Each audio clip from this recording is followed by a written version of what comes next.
Capitalism is dead, it require burial. इसका जनाजा पढ़ने की जरूरत है बस। कैपिटलिज्म का जनाजे का टाइम है। Islam is not capitalism minus interest plus खैरात ज़कात plus morality. No, Islam is not equal to this. एक एक चीज के बारे में हमारा अपना व्यू है। इस्लाम does not start with the economic problem. जो हम अपनी इकोनॉमिक की पहली किताब का पहला पेज खोलते हैं तो माशी मसला, economic problem, scarcity of resources, needs and wants are unlimited. इंसान की हजारों ख्वाहिश ऐसी कि हर ख्वाहिश पे दम निकले, और जी रिसोर्सेज लिमिटेड हैं तो सोल्यूशन क्या है? वो आपको एक सोल्यूशन देता है वेस्ट। कैपिटलिज्म आपको सोल्यूशन देता है, नीड्स एंड वांट्स अनलिमिटेड है, रिसोर्सेज स्कैर्सिटी है उसकी। तो क्या करें? रिसोर्सेज बढ़ाओ ताकि इस अनलिमिटेड नीड्स को जितना जितना जितना जितना मैं पूरा कर सकता हूं मैं पूरा करूं। ये उसका सोल्यूशन है। GDP grow, per capita income, GDP growth, GDP, GNP, GDP, GNP, increase increase increase increase increase.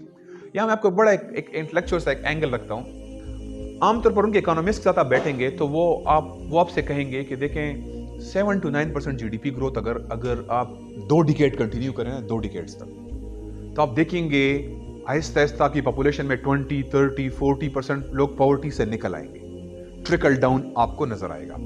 ये उनका एक मेजर थ्योरी। मुझे याद है मुशर्रफ साहब की स्पीच में सुनता था, वो कहता था देखें ये अभी हम 7% जीडीपी ग्रोथ रेट पे हैं, अगर हम 4-5 साल से चला लेंगे तो आहिस्ता आहिस्ता वो जो खुशहाली का समर नीचे ग्रास रूट पे ट्रिकल डाउन होगा। ये उनकी थ्योरी है। So GDP growth is a solution. उनके पास इसके अलावा कोई सोल्यूशन नहीं है। और वो मानते हैं कि हाँ, नीड्स एंड वांट्स अनलिमिटेड है, इसलिए पॉवर्टी हमेशा रहेगी, हमारा काम कम करना है, अनएम्प्लॉयमेंट हमेशा रहेगी, हमारा काम कम करना है। It will always be there. हम सिर्फ रिड्यूस कर सकते हैं क्योंकि अनलिमिटेड चीज को कोई भी पूरा नहीं कर सकता। अब एक साइड पॉइंट है लेकिन बड़ा इंटरेस्टिंग एस्पेक्ट है। ये दुनिया एक्चुअली ना ये डिजाइन नहीं हुई 7 और 9% ग्रोथ के लिए। इसलिए ग्लेशियर पिघल रहे हैं, समंदर गंदे हो रहे हैं, समंदर राइज हो रहे हैं, ये हवा रिसाइकल नहीं कर पा रही है। वही ऐसे ही है कि मैं एफएक्स में 12 बंदे बिठा दूं। वो कह रहे हैं नहीं, आबादी 3%, 2.5% ग्रो कर रही है, तो अगर आप 4, 5, 6% करेंगे तो पहले उसका एक बड़ा पोर्शन रिच लोगों के पास जाएगा, लेकिन फिर जब वो स्पेंड करेंगे तो आहिस्ता आहिस्ता 10 सालों में, 12 सालों में ना वो आपके पास एक मिडिल क्लास से नीचे ट्रिकल होगा। तो देखिए चाइना ने कर लिया।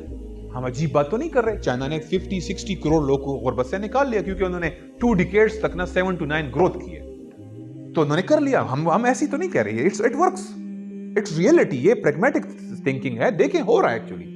उन्होंने निकाला है ना गुर्बत से, तो कर रहे हैं। अब ये तो आपको 200 मुल्कों में से 1-2 मुल्क मिलते हैं जहां बाय चांस इतनी स्टेबिलिटी हो कि वो 7 to 9% ग्रोथ रेट 2 डिकेड्स तक कंटिन्यू करें, तो उसमें से फिर भी कुछ 30-40% लोग पॉवर्टी से निकल आ गए। ठीक है। What happen in 199 countries? कहीं पे -2 है, कहीं पे 1 है। लास्ट ईयर इंडिया के अंदर -24 जीडीपी ग्रोथ रेट था। ठीक है, जो कोविड ने उनको बर्बाद कर दिया है। तो हमारे यहाँ -1 था, उसमें भी हमें पता है फिगर फजिंग सारी होती है, वो भी सारी गलत फिगर्स होती हैं। लेकिन how can we achieve 7 to 9% growth rate for 2 decades? Why? इस्लाम आपको 3% नॉर्मल ग्रोथ, जिसमें आप कोई पुश ना करें, नेचुरल जो लोग के अंदर सर्वाइवल इंस्टिंक्ट है उसकी बेस पे हर कोई नेचुरली ग्रो करता है, आपको 3% से सारा मसला हल कर सकता है। आप कहते हैं नहीं, ये 7 में से 4 तो अमीरों की जेब में जाना चाहिए, बाकी 3 डिवाइड होगा तो कुछ ना कुछ इनको भी मिल जाएगा, ये भी खुश होंगे। और जब 3-4% ग्रोथ होगी तो ये मरेंगे, बस मरते रहेंगे। आपका मतलब ये कि 7 और 9 ग्रोथ नहीं करेंगे ना, तो फिर ये नीचे वाले मरते रहेंगे, क्योंकि हमारा जो सारा सिस्टम है वो वेल्थ को कंसंट्रेट कर रहा है। लेकिन जब 7, 8, 9% होगा तो फिर उस कुछ ना कुछ नीचे वो आपने कभी वो ट्रक भूसे से भरा वो देखो जिसमें साइडों पे कपड़ों में डालना होता है ना, तो हवा जाती है तो उसमें से कुछ उड़ रहा होता है। तो जब 7-9% करेंगे तो फिर नीचे भी ट्रिकल डाउन हो जाएगा, तो कुछ लोगों को मिल जाएगा। देखे हो रहा है। We can do this with 3%, we can do this with 2.5%। दुनिया नहीं उठा सकती ये 7 और 9% ग्रोथ। ना कोल बर्न करके हम पूरा कर सकते हैं, ना ऑयल बर्न करके पूरा कर सकते हैं। सस्टेनेबिलिटी खत्म हो गई है, पूरी ग्लोबल टेम्परेचर हर साल 1 टेम्परेचर आगे जा रहा है। ग्लेशियर खत्म हो गए हैं, दुनिया के लंग्स अमेज़न वो हैं, जंगलात हैं, वो खत्म हो रहे हैं। आप क्या कर रहे हैं? पूरी दुनिया की पूरी जनरेशन खत्म कर रहे हैं अपने इस फ्लॉट थ्योरी के साथ के 7 से 9% ग्रोथ के बगैर दुनिया में गुर्बत नहीं खत्म होगी, जो कि आप कह रहे हैं कि कभी होनी नहीं है, लेकिन चलें कुछ तो कम हो जाए। इस्लाम का बिल्कुल डिफरेंट व्यू है। इस्लाम समझता है कि नीड्स एंड वांट्स अनलिमिटेड नहीं है, क्योंकि इस्लाम नीड को 2 पार्ट में डिवाइड कर देता है। एक बेसिक नीड्स है और एक लग्जरियस नीड है। और बेसिक नीड को बिल्कुल पूरा किया सकता है, हर बंदे का रिज़्क दुनिया में मौजूद है। ऐसा हम इस बात मानने को तैयार नहीं है कि दुनिया में रिसोर्सेज कम है। रिसोर्सेज इनफ है, इट रिक्वायर डिस्ट्रीब्यूशन। ہمیں ڈسٹریبیوٹ کرنا ہے. ڈسٹریبیوٹ ایسے نہیں کرنا سب سے چھین کے سوشلزم کی طرح خود بانٹیں گے ہم. تم اپنی نوکری کرو اور میں بس خود آپ کو راشن کارڈ کے ذریعے سب کو برابر بانٹوں گا. نہیں، اسلام یہ نہیں کہہ رہا. یہ سوشلسٹ سولوشن ہے. ہمارا سولوشن ڈفرنٹ ہے. ہمارے جو 7-8 ایریاز میں سارے اسلامک رولز ہیں وہ ڈسٹریبیوٹ کروا رہے ہوتے ہیں. اینڈ میرا آگے پوری سپیچ میں آپ نے بس ایک چیز جو کی فیچر نوٹ کرنا ہے وہ یہ کہ ویلتھ کیسے اسلام ڈسٹریبیوٹ کر رہا ہے. چھینے بغیر، لوگوں سے چھین کر سوشلسٹ سٹائل میں راشن کارڈوں کے ذریعے نہیں ڈیوائڈ کر رہا، بلکہ وہ ایسے رولز بنا رہے جس سے خود ڈسٹریبیوٹ ہو رہا ہے.